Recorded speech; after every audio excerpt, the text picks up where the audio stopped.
Hello my friend, welcome back to my channel. I'm learning to speak English. So my English is not good. Please read the subtitle in the video. Today I'm going to show how to DIY Ampli Taiwan by Television TCL. Xin chào tất cả các bạn, chào mừng các bạn đã quay trở lại kênh YouTube mình. Hôm nay thì mình sẽ dẫn các bạn là độ chế một bộ công suất 12V từ TV TCL các bạn nhé. Thì cho luôn. Rồi thứ kê con IC của chúng ta thì sẽ sử dụng 12V và số IC là con TEA 2025 các bạn nhé. Thì con này rất là quen thuộc trong những cái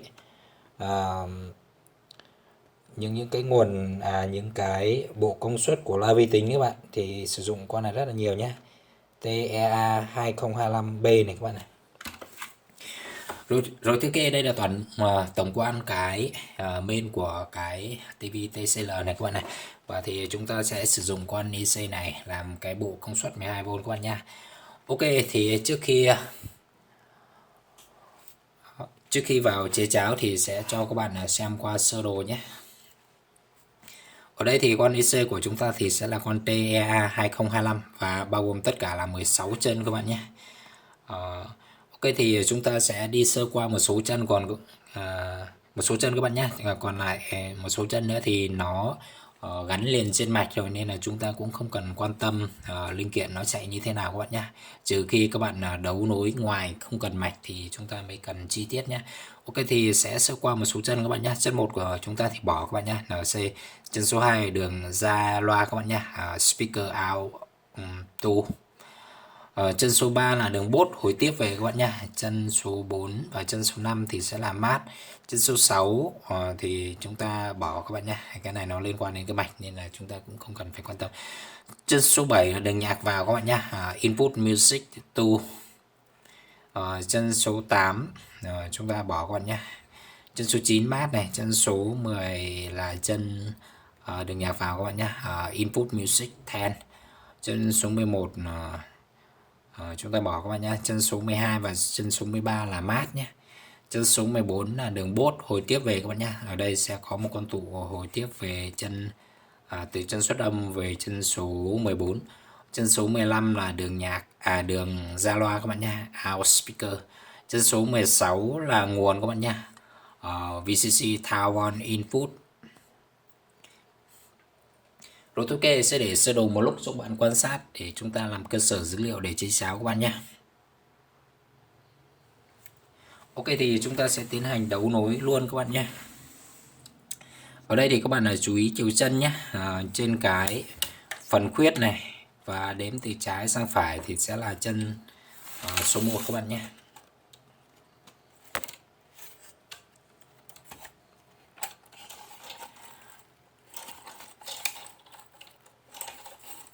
Rồi thiếu kê chúng ta sẽ tiến hành đấu nối các bạn nhé. Ở đây thì nó có đánh dấu chiều chân này, ở đây nó ghi chân số 1 1 từ phía đằng này qua các bạn nhé. Thì các bạn dựa theo sơ đồ chúng ta sẽ lấy dấu lần lượt các chân các bạn nhé. Trước tiên thì mình sẽ cấp nguồn cho nó các bạn nhé. Nguồn đây thì mình sẽ sử dụng nguồn 12V từ máy tính các bạn nhé, truyền thống của mình. Các bạn có thể lấy một số nguồn khác các bạn, ví dụ như từ biến áp sang, bình ắc quy sang, tức là biến áp hạ áp đấy các bạn. Ở đây thì mình sẽ sử dụng cái nguồn từ máy tính sang này các bạn này. Ok, thì mình sẽ cấp nguồn cho nó các bạn nhé. Như thường lệ thì dây vàng của chúng ta thì sẽ là 12V các bạn nhé. Các bạn đợi bình tí, mình sẽ cân chỉnh camera lại cho các bạn quan sát được sắc nét hơn. Zero Taiwan. Ok, thì chân nguồn của chúng ta thì sẽ là chân số 16 các bạn nhé. Vì vậy nên là các bạn chú ý quan sát, chúng ta sẽ cấp nguồn đúng chân 16 ra nhé. Ok, thì chân 16 của mình thì nó đã ghi số 16 này các bạn này và chạy qua con tụ lọc nguồn này. Và tiếp theo nữa là dây đen là mát nhé, black thì gần đây. Tức là dây đen là dây mát đấy các bạn. Rồi thứ kê như vậy là mình đã cấp nguồn xong cho em đó này các bạn này. Và thì tiếp theo thì chúng ta sẽ lấy chân ra loa các bạn nhé. Chân ra loa thì mình sẽ sử dụng hai chiếc loa của TV Panasonic Speaker Out by Television Panasonic. Ok, và một chiếc nữa này các bạn này. Thì mình sẽ câu đường ra cho nó các bạn nhé. Thì chân ra loa của chúng ta thì sẽ là chân số 2 và chân số 15 các bạn nhé. Speaker Out 2.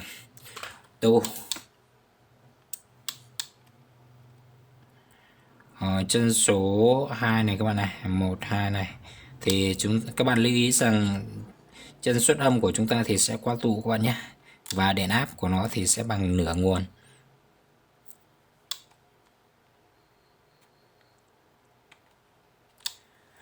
Lưu ý rằng tất cả những cái con IC mà xuất âm qua tụ thì phía bên kia tụ sẽ có thềm DC các bạn nhé.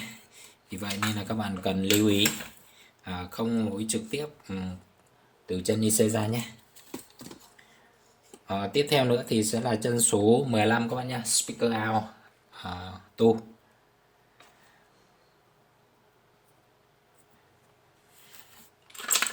Đây là một chân xa loa nữa các bạn nhé. Thì một chân thì chúng ta ghim về mát, và chân còn lại nữa thì các bạn lấy ở chân số 15 nhé. Ok, thì mình sẽ hàn chân số 15 ra này các bạn này, qua con tụ này và ăn vào điểm này nhé.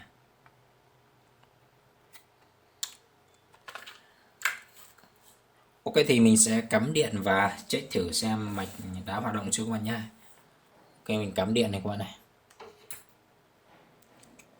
Và thì các bạn chú ý quan sát loa nhé, mình sẽ check này.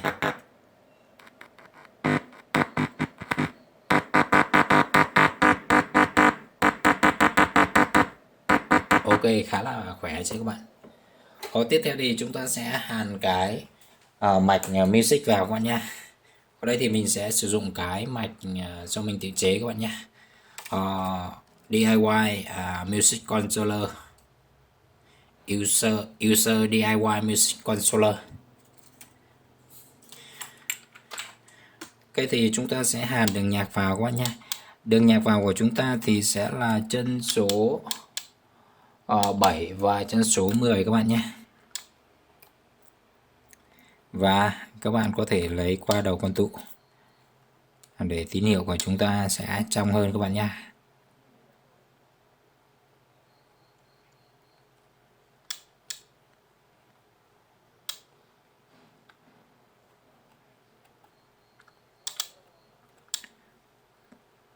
Ok, thì mình đã đấu nối xong này các bạn này, và thì sẽ đi chuẩn bị nguồn nhạc nhé. Sau khi chuẩn bị nguồn nhạc xong thì chúng ta sẽ test thử đoạn âm thanh các bạn nhé.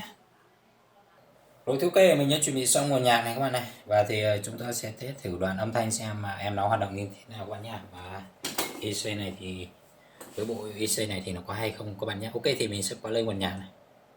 Play music.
Rồi ok, mình test thử đoạn thôi các bạn nha. Và thì video của mình đến đây là kết thúc. Nếu bạn thấy hay thì nhớ ủng hộ mình bằng cách ấn nút like. Và đối với các bạn mới thì đừng quên đăng ký kênh mình để được cập nhật những video mới nhất. Xin chào và hẹn gặp lại các bạn ở những video lần sau. Thank you for watching video. Goodbye. See you again.